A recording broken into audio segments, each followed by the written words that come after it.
Good morning बच्चों, ये आप लोगों की वर्कशीट नंबर 29 है। डेट है आपकी 9 सितंबर वेंसडे की। चैप्टर 7 कवर हो रहा है इसमें अभी भी। Congruency of triangle. कॉन्ग्रुएंसी हालांकि हम लोग पहले एक बार जो पहले 28 वर्कशीट है उसमें कर चुके हैं, ठीक है। अब कॉन्ग्रुएंसी ऑफ ट्राइंगल के रूल्स हैं हमारे पास, ठीक है।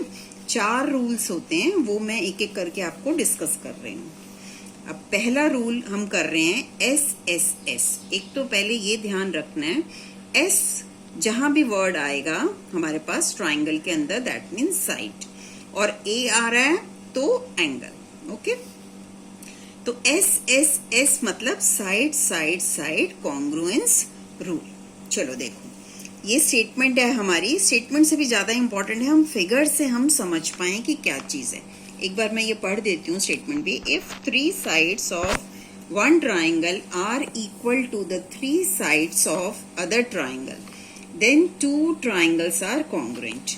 तो इसको मैथमेटिकली हमें समझना इस स्टेटमेंट को बहुत जरूरी है। अगर मैं 2 ट्राइंगल्स ले लेती हूँ, ठीक है, अब उनकी 3s मतलब इसकी तीनों साइड्स इसकी कॉरेस्पॉन्डिंग तीनों साइड्स के इक्वल आनी चाहिए, ठीक। तो अब अगर मैं इसको ऐसे ब्लेड से ए बी सी को काट दूं और इसके ऊपर फिट करूं तो कैसे होने वाली है। ये वाली चोंच इसके ऊपर फिट होगी, ये वाली चोंच इस पे फिट हो जाएगी, सी इस पे फिट हो जाएगा। दैट मीन्स ए बी और डी ई मेरा इक्वल, फिर ए सी और डी एफ इक्वल, फिर B C and E F equal, ठीक है। अब इसको मैं मैथमेटिकली क्या कहूंगी, if in a triangle, if in triangles A B C and triangle D E F, what is happening, A B equal to D ई।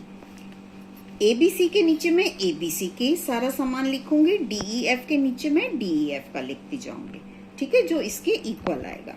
तो इसका मैंने ए बी उठाया तो A B equal to D E, okay, A C equal to D F, okay, B C equal to E F. तो तीनों sides मेरी तीनों sides के इक्वल हो गई। Then the triangle A B C is congruent to D E F. ये अभी बड़ा सिंपल सा था तो हमें दिमाग लगाने की जरूरत नहीं पड़ी कि कौन सा पॉइंट किस पे, पर मैं आपको इसमें भी एक बार क्लियर कर देती हूँ।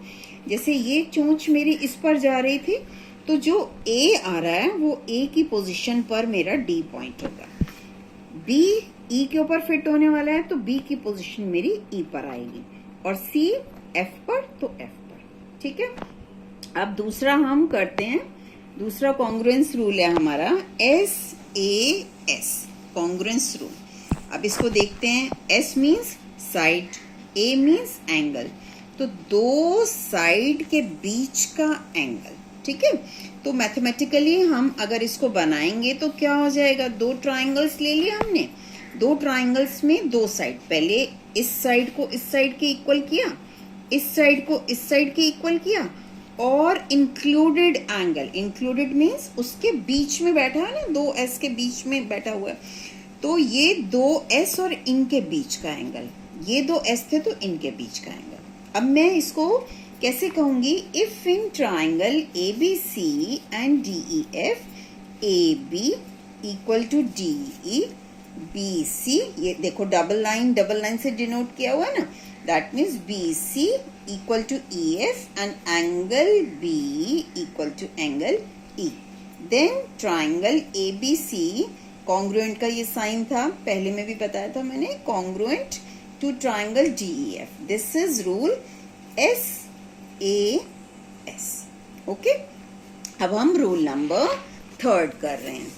3 क्या है, A S A congruence rule. इसमें पहले 2 ट्राइंगल बना लिए, ठीक है। अब ये ए एस ए का मीनिंग समझ लेते हैं, 2 एंगल और उनके बीच की साइड, इंक्लूडेड साइड।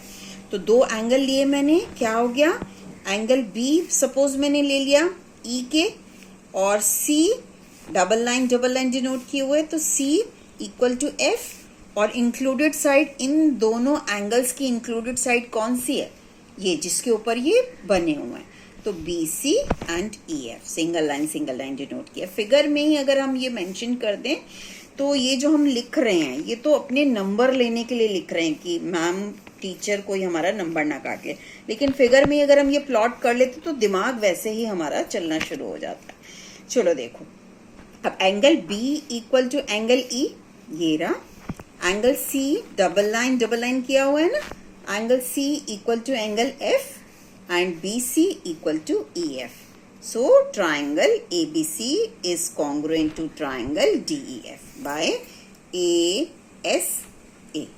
ठीक है, अब रूल आता है हमारा, इस रूल को हम कंसिडर नहीं करते पर वो इससे बना हुआ रूल है हमारा। एक होता है AAS, वो भी हम ले सकते हैं, लेकिन क्या है वो AAS? देखो यहाँ पर अगर ये मैं दो एंगल्स ले रही हूँ यहाँ पर इक्वल, ये इसके इक्वल, ये इसके इक्वल, तो sum of 3 angles of a side is 180 degree का अगर मैं रूल लगाऊं, sum of 3 angles of a triangle, तो ये वाला थर्ड एंगल और ये थर्ड एंगल भी मेरा क्या हो जाएगा? इक्वल हो जाएगा भाई।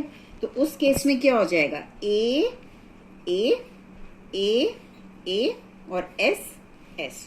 तो मैं ए ए ए ए एस भी ले सकती हूँ, लेकिन वो इसी की कोरोलरी होती है, तो हम एक सेपरेट रूल मान के उसको नहीं चल रहे होते, लेकिन हम ले सकते हैं। ठीक है, कोई प्रॉब्लम तो नहीं है इसमें। अब हमें चलिए अब फ्रेश एकदम है रूल अगला, RHS। RHS congruence rule. RHS का मतलब R मीन्स राइट, यहाँ पर H means hypotenuse, S means side. तो राइट मतलब राइट एंगल बना लूं पहले, तो 2 राइट एंगल ट्राइंगल बना लिया हमने। ठीक है, जब मैं कॉन्ग्रुएंसी बात कर रही हूं तो फिगर भी आप कॉन्ग्रुएंट ही रखें, तभी दिमाग चल पाएगा कि भाई ये कॉन्ग्रुएंट है, तो मैं उसके पार्ट्स को कैलकुलेट कर पा रही हूँ कौन किसके इक्वल जा रहा है। अगर मैं एक छोटा बड़ा ले लूंगी तो वैसे ही आंख से ही नहीं कॉन्ग्रुएंस दिख रहा, तो कैसे प्रूव करूंगी उसको? ठीक है, तो ये 2 ट्राइंगल्स लिया आपने, ABC, इसका नाम DEF। यहाँ ऐसे रेक्टेंगल बना हुआ है, इसका मतलब ये 90 डिग्री 90 डिग्री। ठीक है, तो now in triangle ABC and DEF angle B equal to angle E equal to 90 degree. अब ये हाइपोटेन्यूज के इक्वल होनी चाहिए। हाइपोटेन्यूज मतलब लॉन्गेस्ट साइड मीन्स 90 डिग्री के सामने वाली। तो AC and DF are equal. और जब हाइपोटेन्यूज एक ले ली, एक 90 डिग्री एंगल, वो तो भाई है ही कंपल्शन, राइट एंगल ट्राइंगल ही होगा, तो 90 90 आएगा। और उसके बाद कोई भी एक साइड, अगर मैं ये ले रही हूँ तो ये चली जाएगी, ये ले रही हूँ तो ये चली जाएगी, तो मैंने यहाँ पर BC और EF ले ली। ठीक है, तो इसको मैं क्या कहूंगी? Triangle ABC is congruent to triangle DEF by RHS।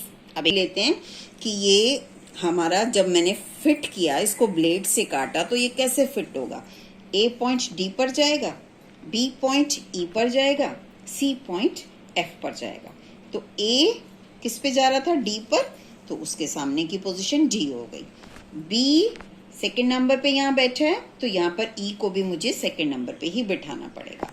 और C मेरा यहाँ है थर्ड नंबर पर, तो F को भी थर्ड नंबर पे बिठाना पड़ेगा। ओके बेटा, देखो बेटा, find the pair of congruent triangles from the following triangles, also state the criteria of congruency used. और हम इक्वल पार्ट्स भी इसमें लिख देंगे।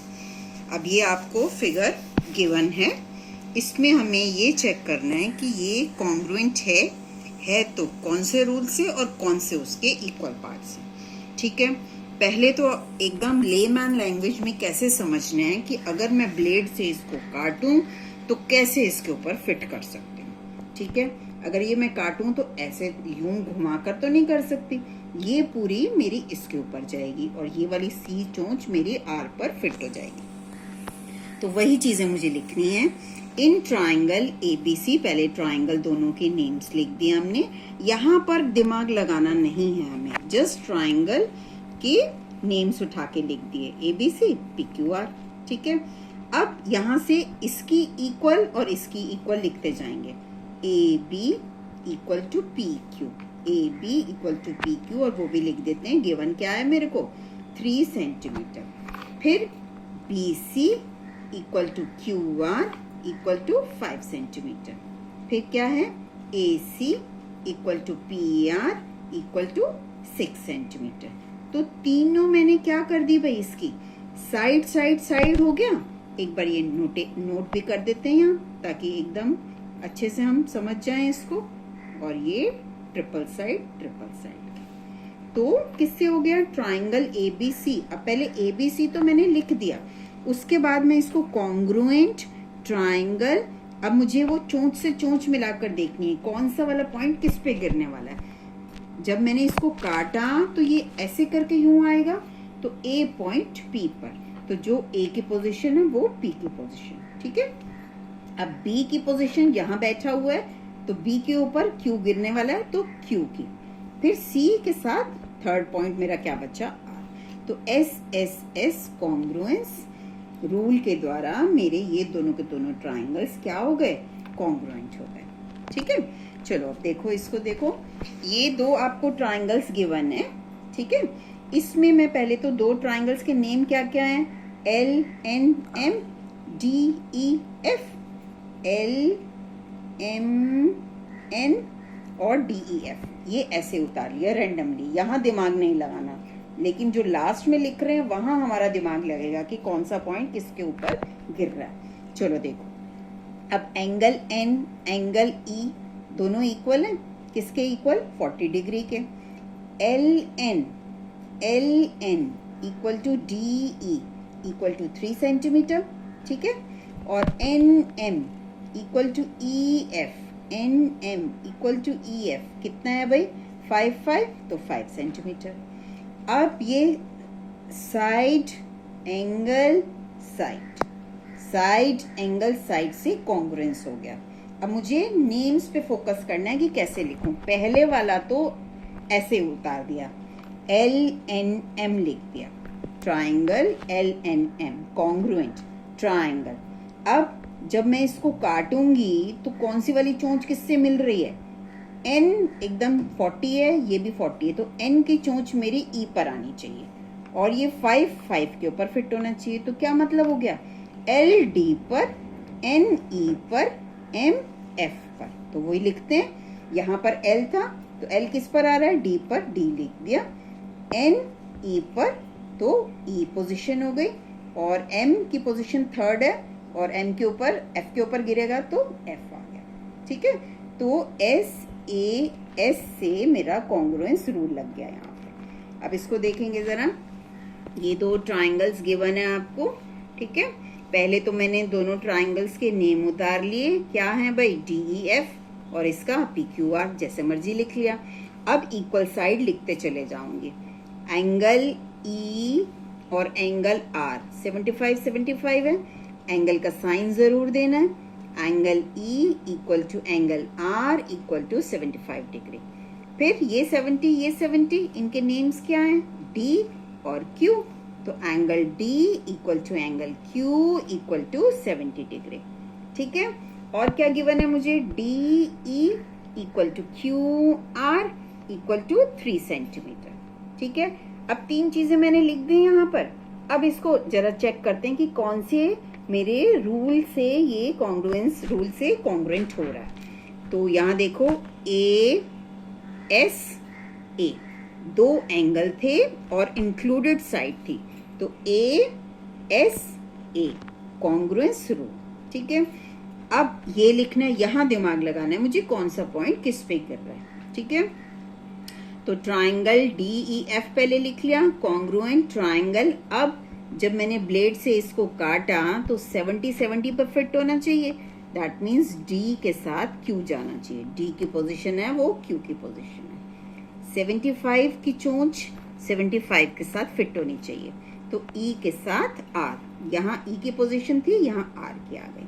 और जो तीसरा पॉइंट है मेरा एफ, वो भाई पी पर ही गिरने वाला है, तो पी पर, ठीक है। इसको देखते हैं आप, ये दो ट्राइंगल्स गिवन है हमारे पास, ठीक है। यहाँ पर आपने दोनों ट्राइंगल्स के नेम उतार लिए, फिर इनकी साइड्स बताई, Q R equal to AC equal to 3 centimetre, ये QP, ये AB 5 centimetre, this angle R and Q equal to 90 degree. Therefore these two triangle are क्या हो गया भाई, कॉन्ग्रुएंट हो गया।